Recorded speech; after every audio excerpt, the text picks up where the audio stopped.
வணக்கம். இது ஐபிசி தமிழின் இன்றைய மதிய செய்திகள். முதலில் தலைப்புச் செய்திகள். நாட்டிலிருந்து திருப்பி அனுப்பப்பட்ட 30 கப்பல்கள் திணறும் அரசாங்கம். சட்டவிரோத குடியேறிகள் நாட்டுக்குள் பிரவேசிப்பதை தடுக்க விசேட நடவடிக்கை. நாமல் ராஜபக்சவுக்கு எதிராக சிஐடி நடவடிக்கை. ஸ்ரீதரன் எம்பிக்கு வடக்கிலிருந்து விடுக்கப்பட்ட சவால். பாடசாலை ஆசிரியைகளின் ஆடையால் ஏற்பட்ட குழப்ப நிலை, போலீசார் அழைப்பு. முச்சக்கர வண்டிகளின் உதிரிப்பாக அகற்றல், போலீஸ் மா அதிபரின் அறிவிப்பு. போர் நிறுத்த கொண்டாட்டத்தின் போது காசாவில் இஸ்ரேல் படைகளின் திடீர் நடவடிக்கை.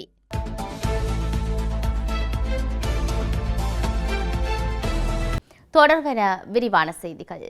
இலங்கைக்கு வருகை தந்த 30 கப்பல்களை திருப்பி அனுப்பியதன் மூலம் நாட்டுக்கு பாரிய அளவில் நட்டம் ஏற்படுகின்றது என ஐக்கிய தேசிய கட்சியின் முன்னாள் நாடாளுமன்ற உறுப்பினர் சமன் ரத்னபிரிய தெரிவித்துள்ளார். கொழும்பில் அமைந்துள்ள முன்னாள் ஜனாதிபதி ரணில் விக்ரமசிங்கவின் உத்தியோகபூர்வ அலுவலகத்தில் ஐக்கிய தேசிய கட்சி ஏற்பாடு செய்திருந்த ஊடக சந்திப்பில் கலந்து கொண்டு கருத்து தெரிவிக்கையிலேயே அவர் இவ்வாறு தெரிவித்துள்ளார். இது தொடர்பில் மேலும் கூறுகையில், துறைமுகத்துக்கு வரும் கப்பல்களை பரிசோதனை செய்து விடுவிக்க முடியாத நிலைக்கு அரசாங்கம் தள்ளப்பட்டிருக்கிறது. அந்த விடயத்துக்கு பொறுப்பான பிரதி அமைச்சர் துறைமுக நிலைமையை கண்காணிக்க வந்தபோது கொழும்பு துறைமுகத்துக்கு வந்த 30 கப்பல்கள் திருப்பி அனுப்பப்பட்டதாக சிரித்துக் கொண்டே தெரிவித்தார். ஆனால் 30 கப்பல்களை திருப்பி அனுப்பியதன் மூலம் நாட்டுக்கு பாரிய அளவில் நட்டம் ஏற்படுகின்றது. இதேவேளை சுமார் 17 கொள்கலன்கள் துறைமுகத்துக்குள் இறுகியிருப்பதாக தரவுகள் வெளியே வருகின்றன. துறைமுகத்திலிருந்து விடுவிக்கும் பொருட்களை கொண்டு செல்ல வந்திருக்கும் பார ஊர்திகள் பல நாட்களாக இவ்வாறு வீதிகளில் நிறுத்தி வைக்கப்பட்டிருக்கின்றது. இந்த பிரச்சனை தீர்வு காண ஜனாதிபதி துறைமுக அதிகாரிகள் மற்றும் சுங்க திணைக்கள அதிகாரிகளை சந்தித்து துறைமுக ஊழியர்கள் 24 மணி நேரம் வேலை செய்து பிரச்சினை தீர்க்க நடவடிக்கை எடுத்திருப்பதாக அமைச்சர் தெரிவித்திருந்தார். ஆனால் கலந்துரையாடல் இடம்பெற்று ஒரு வார காலம் கடந்துள்ள நிலையில் இன்னும் பிரச்சினைக்கு தீர்வு காண அரசாங்கத்தினால் முடியாமல் போயுள்ளது என கூறியுள்ளார். சட்டவிரோத குடியேறிகள் நாட்டிற்குள் பிரவேசிப்பதை தடுக்கும் வகையில் இலங்கை கடற்படையினர் தீவிர கண்காணிப்பில் ஈடுபட்டுள்ளதாக பொது பாதுகாப்பு அமைச்சு தெரிவித்துள்ளது. ஆயிரக்கணக்கான சட்டவிரோத குடியேறிகளை இலங்கைக்கு நகர்த்துவதற்கு சதி முயற்சிகள் தென்படுவதாக தெரிவிக்கப்படுகின்றது. பொது பாதுகாப்பு அமைச்சர் ஆனந்த் விஜயபால இந்த விடயம் குறித்து அண்மையில் நாடாளுமன்றிலும் சுட்டிக்காட்டியிருந்தார். அண்மையில் 100க்கும் மேற்பட்ட ரோஹிங்கியா புகலிட கோரிக்கையாளர்கள் இலங்கைக்குள் பிரவேசித்திருந்தனர். எதிர்வரும் நாட்களில் ஆயிரக்கணக்கான சட்டவிரோத குடியேறிகளை நாட்டிற்குள் கடத்தும் திட்டம் இருப்பதாக புலனாய்வு பிரிவினர் தெரிவித்துள்ளதாக அவர் குறிப்பிட்டுள்ளார். நாட்டுக்கு சட்டவிரோத குடியேறிகள் வருகை பல்வேறு சிக்கல்களையும் தேவையற்ற சமூக பிரச்சினைகளையும் ஏற்படுத்துவதாக அமைச்சர் தெரிவித்துள்ளார். சட்டவிரோதமாக குடியேறிகளை தடுக்க கடற்படை விழிப்புடன் உள்ளதாக தெரிவித்துள்ளார். ரோஹிங்கியா அகதிகள் விவகாரத்தை மனித கடத்தல் என அடையாளப்படுத்தியுள்ளோம் என குறிப்பிட்டுள்ளார். யாராவது பிரச்சாரங்களை மேற்கொண்டு வேறு நாட்டுக்கு ஆட்களை கொண்டு சென்றால் அது மனித கடத்தலாகும் என அமைச்சர் தெரிவித்துள்ளார். நாடாளுமன்ற உறுப்பினர் நாமல் ராஜபக்சவுக்கு எதிரான வழக்கொன்றின் ஆவணங்களை பரிசோதிக்க குற்றப்புலனாய்வு திணைக்கள காவல்துறையினருக்கு அனுமதி வழங்கப்பட்டுள்ளது.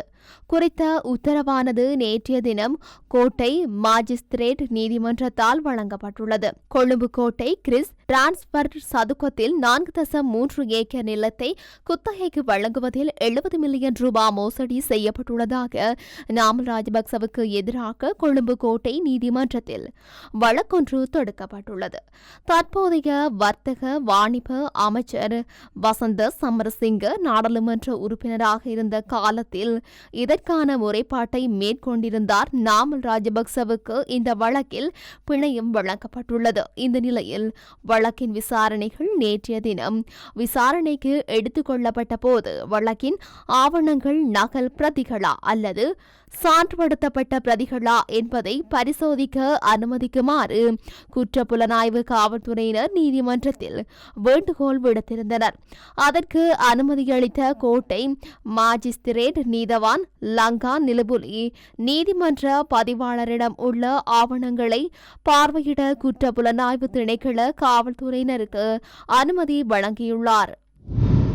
ஸ்ரீதரன் எம்பி முடிந்தால் ஸ்டாலினுடன் பேசி கடத்தொழிலாளர் பிரச்சினையை தீர்த்து வைக்கட்டும் என யாழ் மாவட்ட கடத்தொழிலாளர் கூட்டுறவு சங்கங்களின் சமாசங்களின் சம்மேளனத்தின் உபதலைவர் பிரான்சிஸ் ரட்னகுமார் சவால் விடுத்துள்ளார்.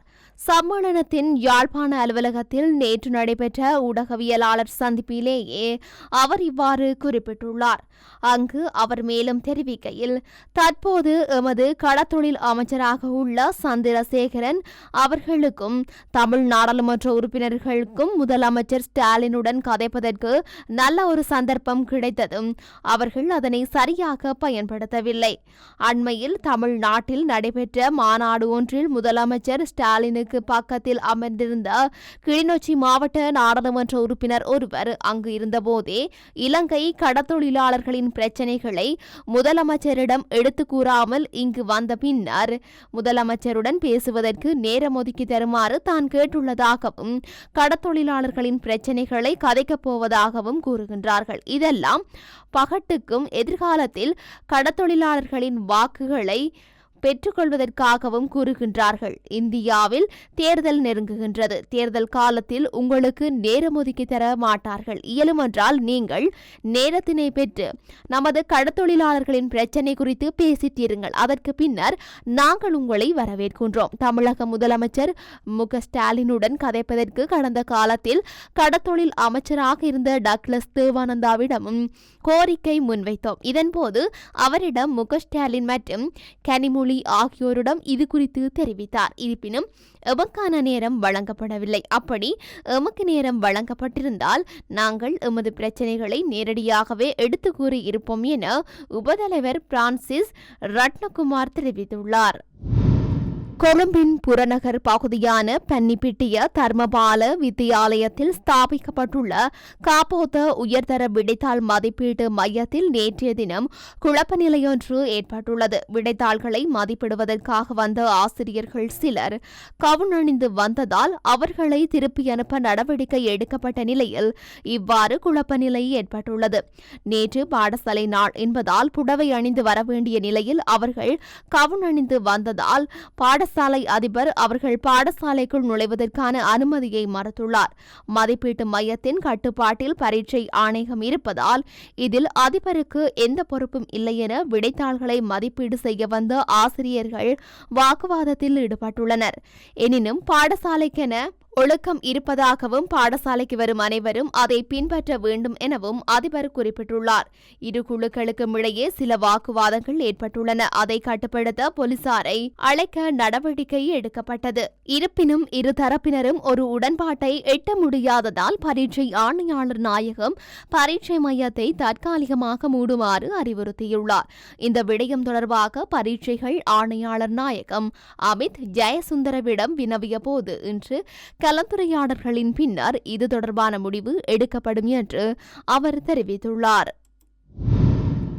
முச்சக்கர வண்டி உதிரிப்பாக உற்பத்தியாளர்கள் மற்றும் விற்பனையாளர்களின் தொழிலை இல்லாதொழிக்க இலங்கை போலீஸ் ஒருபோதும் எந்த நடவடிக்கையும் எடுக்காது என்று பதில் போலீஸ் மா அதிபர் பிரியந்த வீரசூரிய தெரிவித்துள்ளார்.